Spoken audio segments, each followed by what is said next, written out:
If you wish, you can start, no problem. Hello, friends. Good afternoon and Jai Hind. I'm Major Mohammed Ali Shah, and it's my proud privilege and honor to be in conversation with a very illustrious Chief of the Air Force, Air Chief Marshal Arup Raha, who's PVSM, AVSM, VM, ADC, and Honorary Delit. Yes, and he's the Chancellor of the Assam University, who's had a very illustrious career. He passed out as a gold medalist with the 44th NDA course. He got commissioned in 1973. And of course, he's had a very illustrious career. We will talk about that and we'll come to it subsequently. First, let's welcome the Air Chief Marshal, who needs no introduction at all. Sir, Jai Hind, and thank you very much for taking our time, sir. Jai Hind, thank you. Sir, such an honor, sir. Such an honor to be in conversation with you. Sir, let's start from the very beginning. We all know your father was an illustrious doctor. You went to the Sainik School Purulia. So let's talk about how were the growing up years at Sainik School Purulia, sir? How was my training in Purulia? Yes, sir. Your growing up years. I mean, whatever you wish to share with us, sir. Right. Okay. Let me tell you that the person who inspired me to join the armed forces was my father. And he was the doctor, as you mentioned. When he graduated from the Calcutta Medical College, one of the oldest medical colleges in India, that time the Second World War was raging. And the fires of this war had reached the borders of India, especially the eastern borders. So as he graduated from medical college, he volunteered to serve the army as a doctor on the Burma front. So he went in there, served for about a year, and after a year or so, the war came and he returned home and started his own practice. So he was very keen that one of his children, 5 brothers, 1 sister, should join the Indian Armed Forces as an officer. So the mantle fell on me, and he put me in Sainik School Purulia because I was very fond of the military, especially fighter flying, etc. So that's how I got into Sainik School Purulia. I spent 5 years there. It was quite tough because I was from local, vernacular school, I would say, rural area. And it took me some time to get used to the life there, and especially the academics part in English and Hindi. But I soon recovered and did well to my mind. Graduated after a sort of 10th class, and then joined National Defense Academy. So Sainik School Purulia was very nice because I found the teachers and the staff were very kind, very involved, and they took charge of all the students there. And we learned everything. Our foundation was laid in Sainik School Purulia in terms of main character building, ethos, ethics, etc. So I'm very grateful to Sainik School Purulia, where my foundational schooling years were held, and I benefited immensely. And that's how they prepared me to join the armed forces. From the school, I could pass the UPSC examination quite easily, went to the SSB, and was selected to join the Air Force as Air Force cadet in NDA. You may ask me, why did I join the Indian Air Force? Because during the last few years, in the late 60s, 1960s, you all know that a lot of competition was on in the space domain between the US and the Soviet Union. And the moon landing took place in 1969, if I'm not wrong.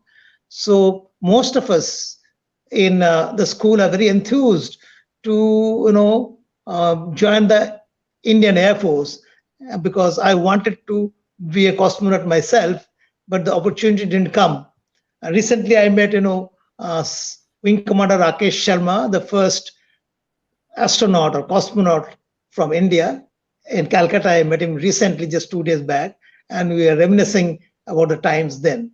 So that is how I got into Science School Purulia. I graduated from there, joined NDA, and joined the Air Force. That is so interesting to know, sir. Sir, Wing Commander Rakesh Sharma, incidentally, I've had the honor of interviewing him. So I wish we had you. I wish you could have mentioned that anyway. I wish we could have had this conversation around that time or that. So that's so inspiring, sir. So you were a gold medalist at the NDA with your course. So you have always been a topper, I would say that. How was it passing out from the academy as the gold medalist, sir? Okay, it was a very proud occasion for me and my family and my friends.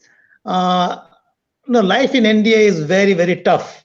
I'm not sure if you're also ex-NDA, but very tough in terms of training, the environment, physical fitness, mental, sort of build up in terms of taking on all the pressures, etc. I think NDA training is one of the best in terms of building one's character, to lead from the front, to take responsibility, team building, and also bonding between friends and subordinates and seniors, etc. So I found the NDA training to be very, very pertinent in service life, to take on challenges and never say no. So that's how I thought that NDA training was very good. In fact, NDA is perhaps the only military institution in the world where three services jointly train their cadets and prepare them to become officers in the Army, Navy, and the Air Force. Well, the schedule is tough. Mental toughening is also there. Academics are demanding, and you do every activity. So NDA is unique in its own way. I think the nation should be proud that we have an institution of that kind in our country. A lot of foreign trainees come and train with us to be part of their armed forces in their country. So I never thought that I'll get the president's gold medal, and I never had that aim or something like that. But I had a very simple policy. One is to try and do well in every subject, be it academics, be it outdoors, be it games. I think I participated in everything.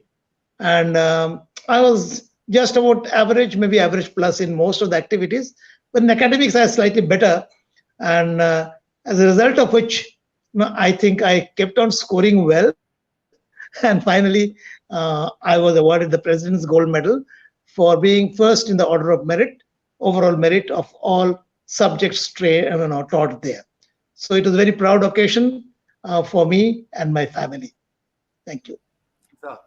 So you went to the NDA in June, around mid of 1970, and a year and a half later, the 1971 Indo-Pak War broke out. You must have been in third term. You must have just entered your third term, perhaps.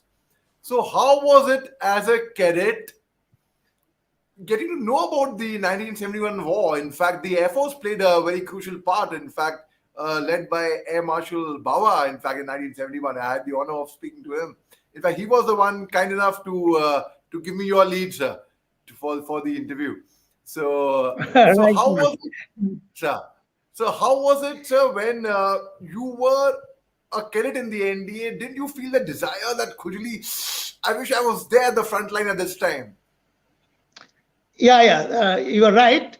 And first of all, I think I must express my gratitude to Air Marshal Bawa, a very good senior veteran, very caring, very loving couple. And, whenever I go to Delhi, I normally meet them. Otherwise, in service career, when the chief, vice chief, as well as the CNC of the Western Air Command, I did meet them quite often. And it was always a pleasure to be meeting somebody who's contributed so much in the 1970 on ops, etc. He's a legend by himself. So if you meet him, do thank him on my behalf. But definitely when I go to Delhi, I'll meet him up. He's not keeping too well, I think. Yes, sir. See, 1971, I was December 1971, I was finishing my third term in NDA. So Uh, during the war, unfortunately, we could not be part of the conflict, means of take part in this conflict. Everybody wanted to, but my immediate seniors, about 2 years senior, who had passed out and had become pilot officers or lieutenant, second lieutenants, the army and things like in the air force, they all participated, and we heard so many very stories of their bravery and the gallantry awards, and some of them posthumously. So we are very keen, but the experience that we had in ND, I remember, uh, is that we should get all the news and information of how the war was progressing, and we all had a lot of interest in the developing circumstances and the battle progress. So I remember it was the passing out parade, practice just a day or two before, full dress rehearsal at NDA Drill Square, and the siren went off of an imminent danger and an air raid. So everybody was told to disperse, and we all charged off to our rooms. And the billets and the squadrons, in no time, in 30 seconds flat, everything was empty there. And after about 5 minutes, when the all clear signal was given, nobody returned to the parade square. So I remember, obviously, the deputy commandant who was in charge of training and the parades, etc., was very, very upset. And there was a parade in the afternoon. And we knew if we didn't do that parade properly, we had to, assuage the anger of the deputy commandant, or else we'll be heading for the Singard, for next 15 days or so. So we did a very nice parade, very high quality, high standard parade in the afternoon, and it mellowed the deputy commandant's anger, and he was very pleased. He said, "This is the standard he wanted during the final parade on, I think it was 9th of December, parade to be held." So that incident still, has got deep impressions in my mind, and I remember a lot. But definitely we missed action. And later on, when I went to Air Force Academy in 1973, I did meet a lot of people from the Air Force, seniors, basically pilots who had taken part in the conflict.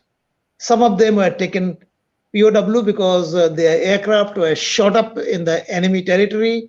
They escaped with their parachutes and ejection seat, but they're taken prisoners. They were lodged in POW camp, from where these senior officers then for us had actually escaped and reached the Afghan border on the western parts of Pakistan.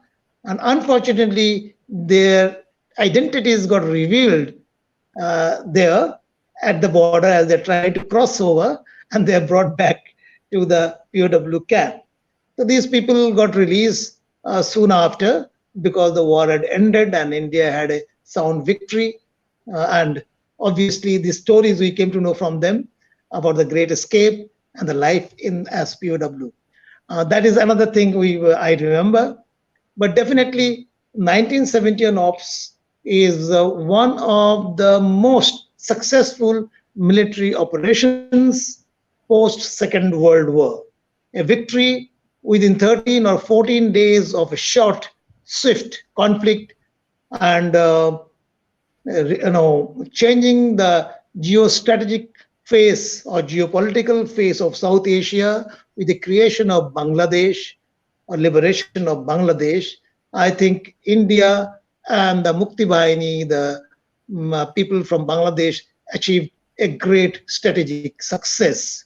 And obviously, contribution of the Indian Armed Forces fighting jointly so well, executing their plans perfectly, and making sure that the enemy surrendered. 93,000 POWs were taken, which is unique in such a short war, besides liberation of Bangladesh. This war has taught us many lessons, and I'm sure those lessons will take us forward to learn about how to go about jointness in operations, etc. Thank you. Absolutely, sir. Sir, you mentioned about the prisoner of war, which we had taken 93,000 of them, and in fact, Pakistan had taken one of your seniors, in fact, very illustrious Air Marshal Cariappa, Field Marshal Cariappa's son. In fact, he was taken as prisoner of war, and in Pakistan. And I remember having this very interesting conversation with him, similarly online, where he was mentioning about the 4 months that he spent in Pakistan and how he was blindfolded, and where even going to the washroom, one had to be blindfolded. And when General Ayub Khan got to know that he is General Cariappa, that time before he became the Field Marshal, he's General Cariappa's son. And since they had served together in the British Indian Army, and he had very high regard for General Cariappa's professionalism, he communicated to him that your son is in our captivity. We are sorry, we did not know he was your son. So that time General Cariappa replied to him, all Indians are my sons. Look after them well. And so that is something very, very, that story was a very, very inspirational story, sir. Sir, Yes, sir. So you chose Hunters, Hunter aircraft. And we knew a Hunter aircraft could fly at night, but it could not take an accurate aim at night. It could not fire on the targets at night. So that was one handicap at that time. And today we have advanced so much in technology. We have Rafales. We have really made significant advance in technology regarding Air Force. So how was it flying the Hunter, sir? No, first of all, let me complete your story about Air Marshal Cariappa. And I have met him once or twice. He was a unique, very successful Air Marshal. He had flown fighters as well as helicopters, commanded such units as such. And of course, his illustrious father, as you mentioned, Field Marshal Cariappa, is well known, very upright officer. And I'm sure Air Marshal Cariappa also followed suit. So they belong to a very good family, traditionally military people, and obviously they held the military in very high esteem, and obviously influenced the armed forces capacity building and officer cadre's behavior, etc. So they are legends by themselves. And as far as what did you ask? Hunter. Okay. Sorry, the Hunter aircraft. Hunter aircraft is one of the oldest aircraft that time. It had served well in the Indian Armed Forces. When I went to fly the Hunters, it was being used for operational conversion of pilots, ab initio pilots who just got commissioned and entered the fighter stream. So we had to fly close to about 50 hours on that aircraft before we would go on to other aircraft. So Hunters are in the last stages of their life and when these were being used for conversion of ab initio pilots to fighter flying. So I remember we went to Jamnagar, then the unit got shifted immediately after that to Kalaikunda, and we flew almost 55 to 60 hours before we were sent off to MiG-21 squadron, NAT squadron, Canberra squadron, etc. So my experience was that it was a very nice aircraft, and it could do well in air combat as well as air-to-ground missions, which is rockets, guns, bombing capability, etc. It was good, but it did not have a night capability as such. Though the modern fighters have day and night capability, all-weather capability, but the Hunters that time did not have this capability. So that famous Battle of Longewala, which you must have seen, the movie on it, and of course you must have heard Air Marshal Bawa talking about it. The Hunters waited till the night was over and the sun rose on the eastern front, eastern skies. The Hunters got airborne and actually demolished the armor of the Pakistani armored brigade. And that's how a huge victory was achieved during 1971 Longewala battle.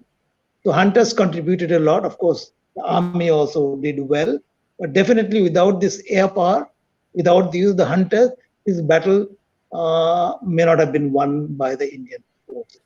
So that's how it went. The hunters did its job, and it did well during 1970 onwards. But thereafter, it had reached obsolescence in terms of technologies, and it was becoming very difficult uh, for it to remain operationally viable. Upgrade was required, but upgrade was not possible because it had almost outlived its total technical life. But Hunter was a beautiful aircraft, a very good fighter aircraft, and those who flew the Hunter will swear by it, like the Nats. Thank you. Sir, absolutely, sir. So, tell us we all know the Air Force contribution during the Uttarakhand flood. In fact, it was very very devastating loss we had, but the Indian Air Force did a very very fine job. So, could you tell us a bit about the operations that the Air Force did in during the Uttarakhand flood, sir? Air Force operations when? During the Uttarakhand flood, sir. I couldn't get you. Sir, there was Air Force relief operation during the Uttarakhand floods. Okay, Uttarakhand floods. Sorry. Right.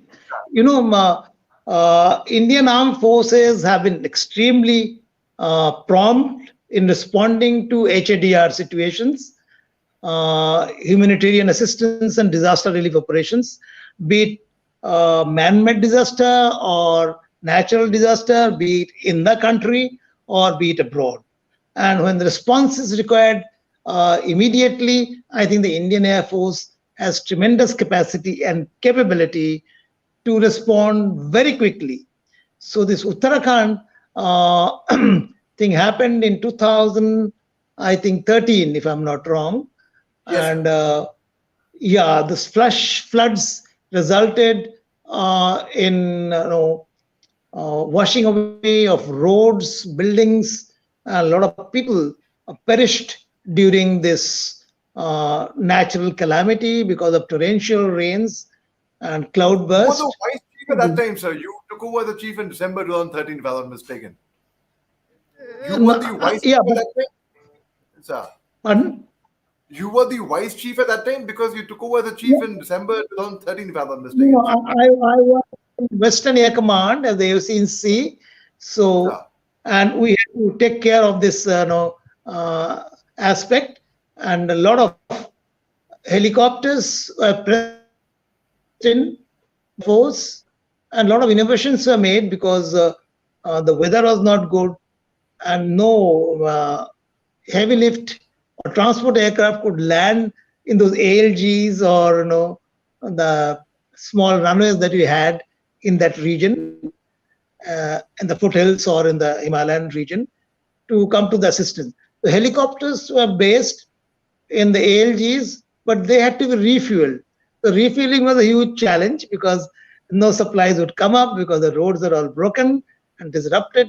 So we had to use the C-130, which has a capability for very short landing and takeoff, and they carried a lot of fuel, and we carried fuel bags, and so the fuel was transferred from the aircraft into these bags, and from these bags the fuel was sort of helicopters were refueled with it, and they continued with their operation. So that was a challenge that our people met. And secondly, the weather was very bad. The altitudes had effect on the operations of these large bodies, Mi-17 V5s helicopters. And helicopters are pressed in from all corners of the country, including from the south. People came from the south and Sulur, I think. And there are about a large number of helicopters which operated, including the army helicopters. A large number of people were rescued from very difficult terrain. And in the bargain, because they're trying to rescue people from these narrow valleys which are clouded, and it was very dangerous to my mind. And at times, in their enthusiasm, some of the captains and the crew forgot about the lurking dangers, and one of the Mi-17 V5s carrying close to about 20 plus 25 passengers and crew crashed or flew into terrain because they couldn't see it with the clouds, intervening clouds in between. So that was a very tragic incident or accident, I would say, wherein we lost a lot of people. So in these narrow valleys, very steep valleys with high altitude, there is no maneuvering space, and with the clouding, it was extremely difficult situation. But the demand was there for people to be rescued, but they're in very precarious situation. There, some of them were injured, some of them needed medical care quickly, and many of them are without food and without clothing, etc. So the pilots, I think, made an error in terms of judgment about the weather, whether they could negotiate that or not. But they rescued so many hundreds of people, and in one of the missions they were in trouble and it crashed, and we lost a lot of valiant people in that mission. But this HADR mission was very, very effectively conducted by the Army and the Air Force all together, and the civilian authorities, NDRF. So it was a very nice effort or joint effort to sort of rescue people, look after them, and retrieve the situation. And Air Force played a very major role. Yes. So Air Force did a commendable job, sir. In fact, we saved so many lives that time. Sir, and also would like to ask you, you've touched the sky with glory. You've been the chief of the Indian Air Force. So how was it being the chief? And if you have to compare between being a commanding officer of your unit and becoming the chief, which tenure out of the two would you find to be more fruitful, more satisfying? You were happier, perhaps, at that time, sir? Well, in the service as you grow, our aims also keep shifting upwards. And in the young days, when you're flying, we all aim to be a qualified flying instructor, get the highest category in that flying institutions as an instructor. We did the combat training schools, the FCL, leaders course in tactics and air combat development establishment, TAG Day. We did the staff college. So many other courses. So wherein you could achieve, so our achievement targets kept on shifting. In the young years, till about you have 15, 16 years old, you wanted all professional qualification, professional recognition, so that you could do well as a professional in the field, as a pilot, as a combat pilot, as a flight commander, as a leader, and as a commanding officer. So each has got his own importance, I would say, and that is a natural path of growth, professional growth in the service. So I think commanding officer's tenure is extremely challenging, extremely fulfilling as well, when you see that young pilots are getting groomed under your leadership with your senior pilots in the squadron, and they are doing well. You do well in Aircrew Examination Board, you do well in the DASI. A lot of your youngsters go for QFI course, Qualified Flying Instructors course, and do well there. They go for FCL, things like that, and they do well there. You feel very proud. So it is an achievement by itself and very satisfying, because bonding in a squadron depends on how the leadership is, how the commanding officer is, how the flight commander or the senior engineering officer is, etc. So I think that was a challenge as well as great satisfaction, an opportunity to prove oneself and enjoy the service life, the professional life as a pilot. So to my mind, the tenure as a squadron commander or commanding officer of a fighting unit will always remain the most memorable one, and nobody can actually challenge that fact. But as you grow in the service, obviously, you have to command stations, bases, air bases. You have to be staff in the command or air headquarters in various directorates, as also subsequently lead various commands as air officer commanding in chief. So I enjoyed each and every tenure. My principle was that doesn't matter where I go, each tenure should be the best to my mind. So I always work hard, and convince my people in the team that, no place is good or bad. A place is as good as its people. So if you all decide that this tenure of ours in a very difficult place like Batinda and all will make our life so comfortable, our bonding is so nice, and will produce such good results that the hardships of the place will have been forgotten, and there'll be tremendous amount of bonding amongst officers, men, families, etc., that nobody would like to leave that place. And I can tell you, my experience, one of the most difficult station was Air Force Station Batinda, because the climate was very tough. There was no living accommodation for men and their families, so it was very tough. So nobody wanted to come there because it was treated to be punishment posting by most of the people. But after going there, I realized that that was actually not a challenge. It is an opportunity to do good teamwork and do good professional work.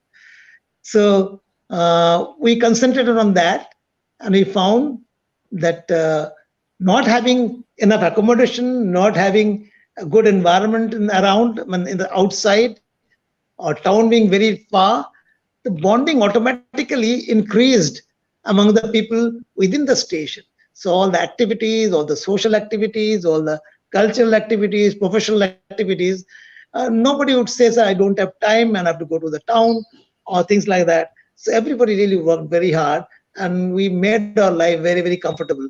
And I remember some of the officers' wives, after the posting came, did not want to leave the station because they found it very, very convenient, and found that each and every family was being looked after by colleagues, subordinates, juniors, seniors, everybody. So that is the thing. A place is as good as people. So this commanding station has its own challenges and satisfaction in different ways. So that is one thing I learned, and subsequently I use this principle even as the AOC in C and etc. I was posted to advanced headquarters, Chandi Mandir, Western Command, and many people thought that going to the army, normally the people who are doing well are not sent there. But I didn't think it was so, because jointness was very, very important. And 2 years that I spent there, I also officiated as the AOC Advanced Headquarters of Jaipur Army Command, Southwestern Command. And in these two commands, I met so many friends from the army, seniors, the army commanders. I had actually served under 4 army commanders between Western Command and Southwestern Command. And I met friends with so many, I would say, corps commanders, almost 10 corps commanders, because the corps commander's tenure is very short, just about a year or so. And I met so many major generals from various corps and the command headquarters. I think my knowledge about the army expanded, and it helped me to really help jointness. We could concentrate on many, many issues which would matter in actual operations, be it target planning, be it operations, be it logistics, be it air support, be it air maintenance. Each and every aspect, as the AOC Advanced Headquarters, I had the opportunity to interact with so many top generals of the Indian Army. And I think the Indian Army knew me more than the Indian Air Force those days. So every command, every appointment has its challenges and opportunities. And if I think I could convert many of these challenges into opportunities and prove my worth and do something for the armed forces, especially in terms of jointness, while I served in 2 army commands on the Western sector. Thank you. Wow, that is so inspiring, sir. Sir, today you are the Chancellor of the Assam University. So tell us, how does it feel, sir, to be the Chancellor of such a prestigious university like this, and that too you have an honorary doctorate also along with you under your cap, sir? Okay, this was a surprise to me that there was a call from the Ministry of Education in Delhi, uh, asking me for my concurrence to be appointed as the chancellor of some central universities. Since I did not know what exactly I have to do, I only hear about bad things happening in many of the universities, about the discipline, about many other administrative problems. So when I asked them that I really do not know what my duty would be, and I'm not experienced in, on the education front, especially in the civil, in the military, yes, as the deputy commandant uh, in Air Force Academy. So I have some experience in that field, where training of all cadets, boys and girls, men and women, for all branches, flying branch, education branch, logistics, engineering, Adam, accounts, every branch. So I had some idea about how to run a military training institution uh, in terms of academics, etc. But I had very little idea about how it is run and how universities are run in the civil domain. So they said, sir, it's a ceremonial appointment. You'll be the figurehead kind, but you can always contribute effectively with your advice, etc. So I took up this, accepted the appointment, and then one day I came to know that I have been appointed the Chancellor of Assam University, which is located in Silchar. The main campus is in Silchar. The other campus is in Difu, which is in between Guwahati and Silchar. So I made my visit to Silchar. I found the university to be very good, an exceptional one, with tremendous amount of infrastructure, spread over 600 acres of abundant tea estate, very nice infrastructure. It's about 30 years old. I found the vice chancellor and the faculties are well manned by professors who are well qualified in every department. It has very large number of colleges under it, and it has almost, I think, close to 40 departments for academics. And I had the glimpse of whatever is happening there, and I feel very proud to be associated with Assam University, Silchar. My next trip will be to Difu, to the other campus, which is also large, about 250 acres land, where the infrastructure has come up.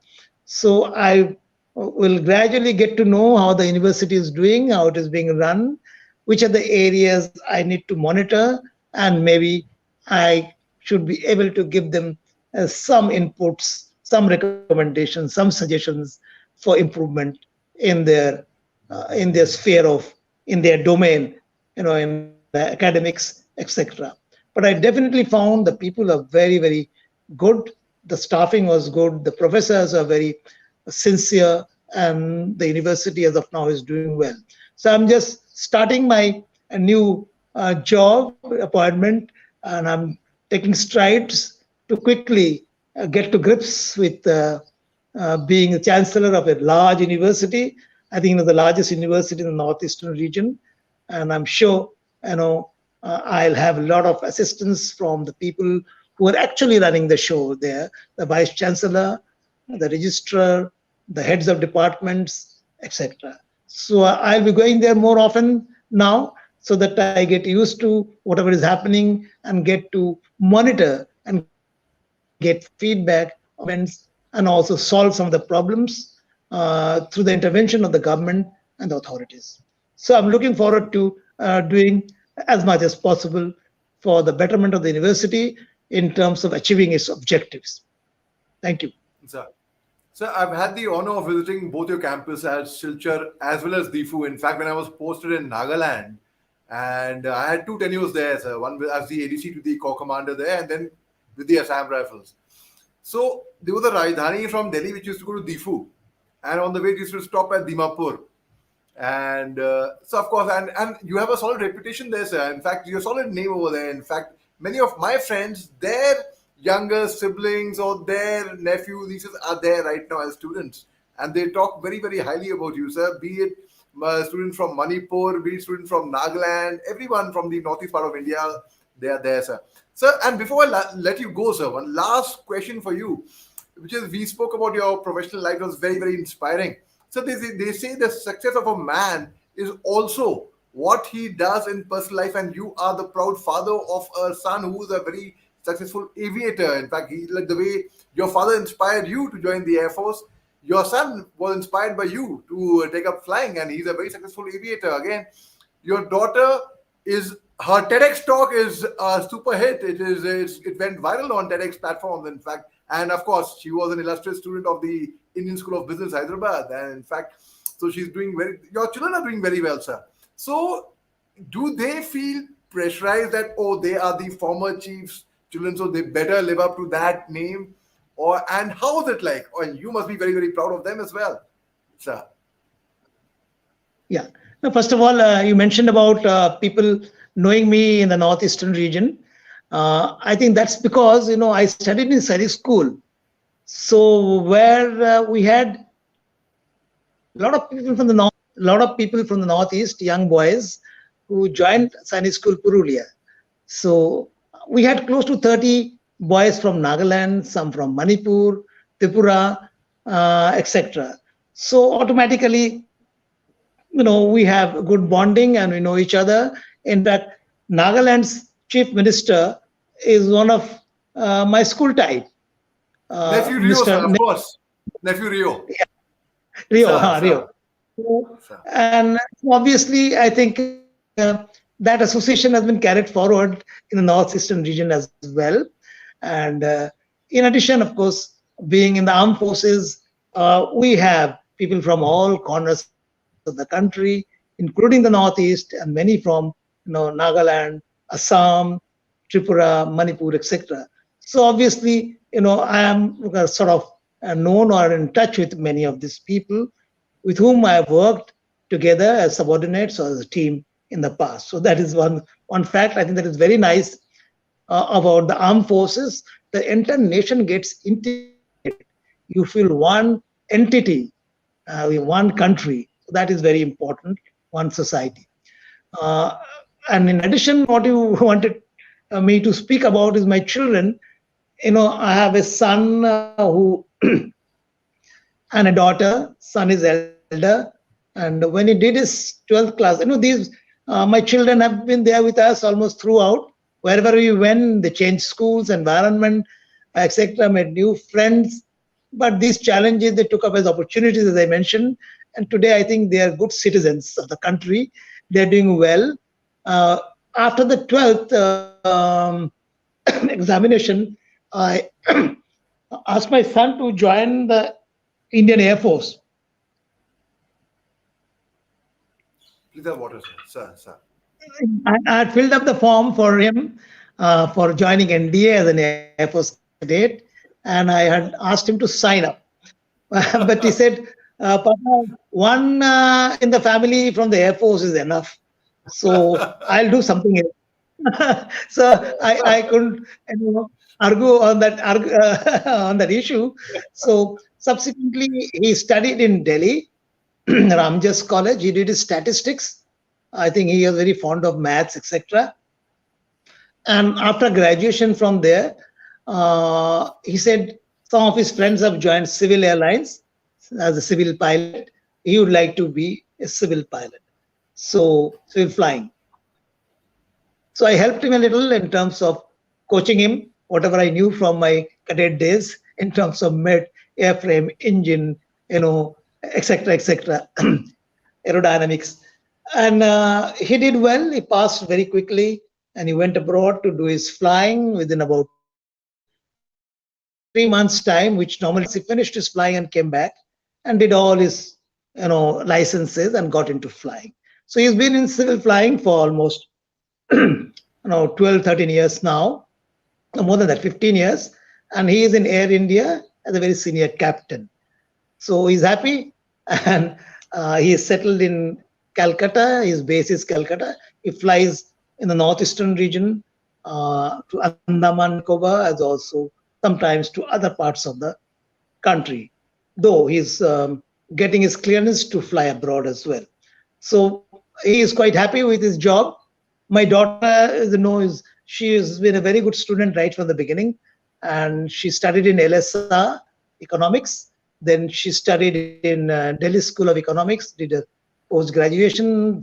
She was doing her PhD when she appeared for the UPSC examination for IES, Indian Economic Service, and she was absorbed in the Ministry of Finance as an officer.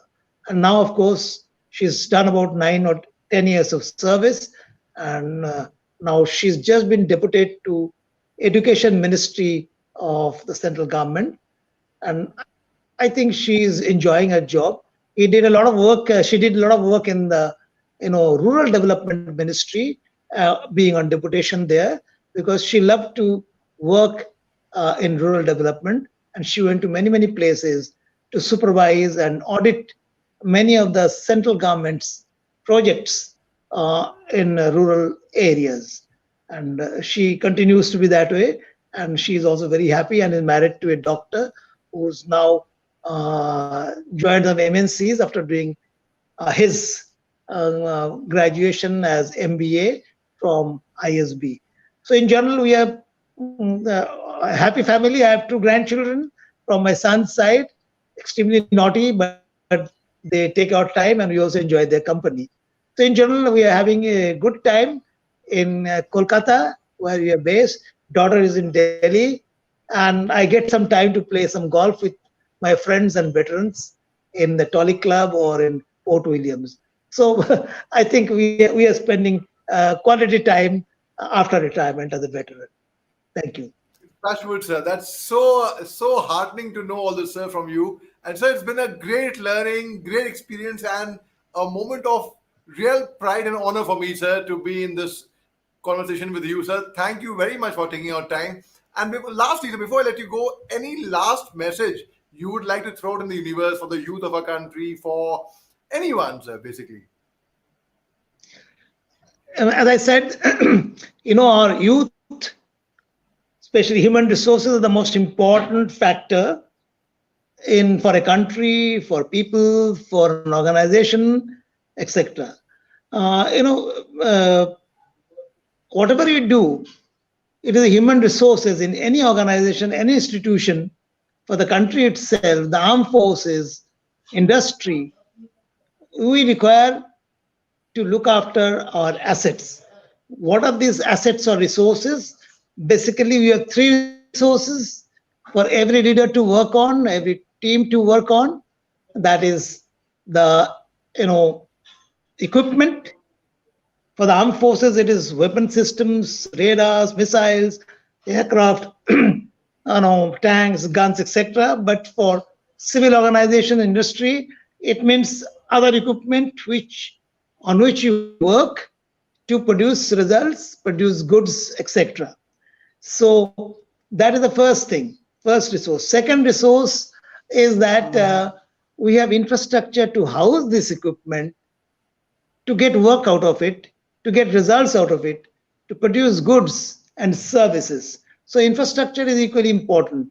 But the infrastructure and the equipment per se do not give you the results to meet your objectives. To meet your objectives, these systems, these 2 resources, the infrastructure and the equipment, has to be worked on by human resources, women and men behind the machine. So that is the most important message I want to give, that to achieve the objectives in life, as a leader and as a successful man, you have to make sure that your team is good, training is good, and you look after their interest, look after their welfare, look after the bonding, their growth, and of course, you have to be mentor to them for their professional growth and their requirements as a social unit. So human resources is the most important thing, and if we are going to be leaders, the youth of the nation are going to lead us into the next decade, next decades, I would say, and take India to higher places. It will be basically from the strength of our youth, strength of our human resources. And India is doing well, and I'm sure Indian diaspora has been successful. Similarly, Indians who are staying back in the country, the youth, will build the nation and take us forward and transform the country to be an important leader on the international arena. Thank you. Sir, thank you very much, sir. So nice being in conversation with you, sir. Jai Hind, sir. Thank you. Thank you, sir.